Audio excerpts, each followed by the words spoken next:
Assalamualaikum warahmatullahi wabarakatuh. Saya Detik Mega Pangesti dengan NIM 1711100035. Baiklah, saya di sini ingin memaparkan kaidah cabang dan contoh-contohnya. Yang pertama yaitu al-umuru bima qasidiha, ya artinya yaitu suatu keadaan atau peristiwa. Dari kata al-maqasid yaitu berarti menuju suatu arah tujuan yang lurus. Sedangkan secara terminologi yaitu suatu perbuatan seseorang baik secara lisan maupun tingkah laku yang dikenakan hukum syara sesuai dengan maksud tujuan tersebut. Kaidah cabang dan contohnya.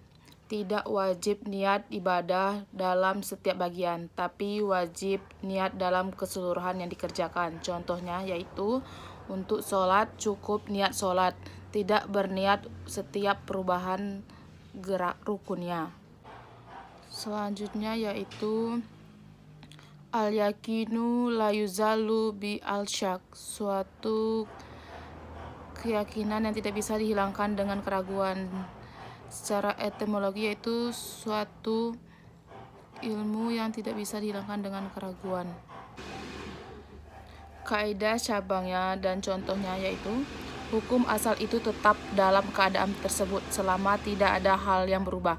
Contohnya kewajiban suami istri bisa hilang lagi karena ada perceraian. Selanjutnya yaitu al-masyaqqah at-taisir, yang artikan bahwa kesulitan itu mengharuskan kemudahan. Secara etimologi adalah kelelahan atau kepayahan atau kesulitan. Sedangkan at-taisir secara etimologi yaitu kemudahan. Kaidah dan contohnya yaitu dimaafkan pada permulaan tapi tidak dimaafkan pada kelanjutannya. Contohnya yaitu seseorang yang baru masuk Islam tidak tahu bahwa judi, zina, minuman keras itu dilarang atau diharam, maka dimaafkan untuk permulaannya karena tidak kepahamannya.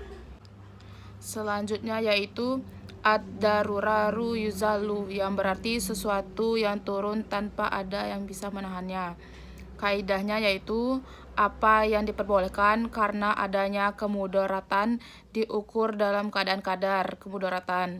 Contohnya yaitu sulitnya sholat Jumat yang dikerjakan pada suatu tempat, maka sholat Jumat diperbolehkan dalam dua tempat. Apabila tempat sholat itu sudah dibilang cukup, maka tidak boleh ada tempat ketiga.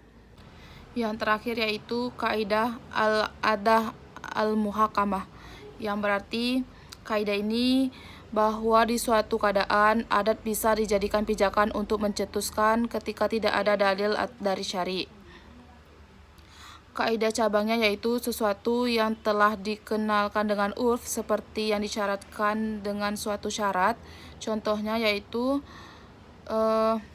kasus menjual buah di pohon menurut kias. Hukumnya tidak boleh dan tidak sah karena jumlahnya tidak jelas.